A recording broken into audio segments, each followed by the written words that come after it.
Ruim.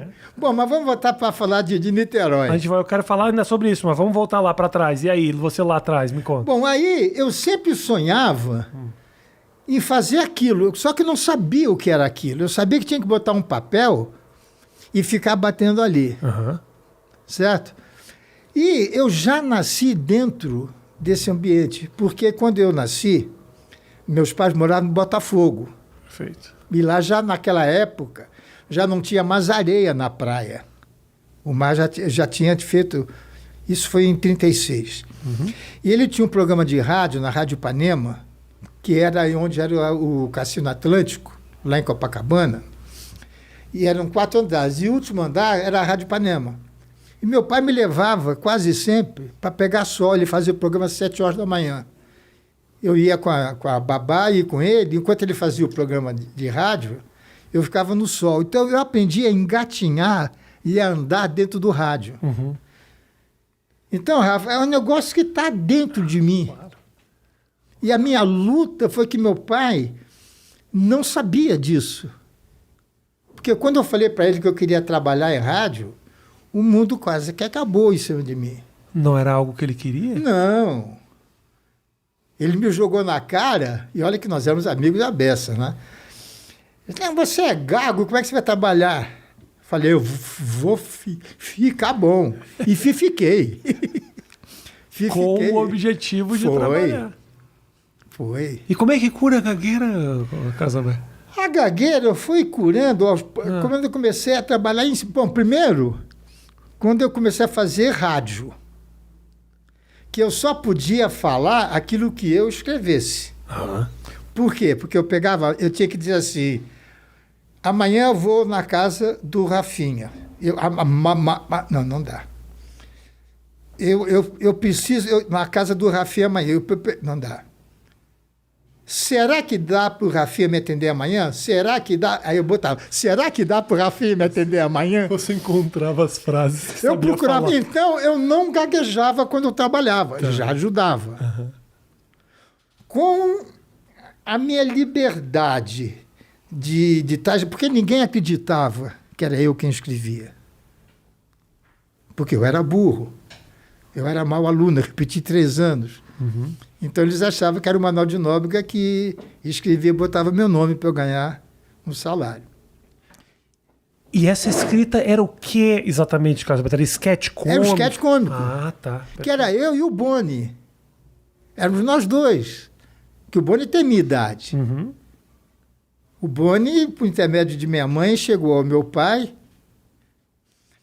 por causa da tia dele. Enfim, minha mãe era amiga da tia dele, sei o quê. E o Boni queria trabalhar também, queria escrever. E justamente na época que eu estava também querendo. Então, meu pai estava preparando nós dois. Uhum. Só que o Boni ganhou, né? Ele virou Boni, né? Ele o Brasil virou não Boni. tem metade do carinho que tem pelo Carlos Alberto que tem pelo Boni. O Boni é o diretor, o cara que manda. O Carlos Alberto é o meu amigo. Mas olha, continua sendo a mesma pessoa comigo, imagino, viu? claro. A mesma pessoa. Mas ele não fazia na frente da câmera. Não, na frente da câmera. isso que eu tô dizendo. Desculpa, frente da câmera não. No microfone. Não, você ele só fazia. escrevia. Você fazia. Porque eu queria fazer o que meu pai fazia. Tá. Eu queria fazer aquilo lá. Tá. Eu já queria, com 18 anos, eu já queria dirigir o programa dele de rádio. Ele não deixava, ele tinha medo. Aí, quando eu comecei... Como é que eu comecei a escrever? Eu tinha 15 anos, 1950. Uhum. Tinha 15 anos. O meu pai foi para a Rádio Piratininga, já não existe mais. Era uma rádio que estava sendo inaugurada em São Paulo, ali na Praça do Patriarca. E eu ia ajudá-lo, eu queria sempre ficar perto dele. E eu conheci um amigo, um redator de novela chamado Mário Santos. Ele escrevia para a Rádio São Paulo. A Rádio São Paulo era uma rádio que tinha aqui, que só passava novela. A Record fazia show, isso aqui é Pan-Americana. A Jovem Pan fazia esporte e a Rádio São Paulo fazia novela. Era o mesmo dono. Tá. E o Mário escrevia também humor.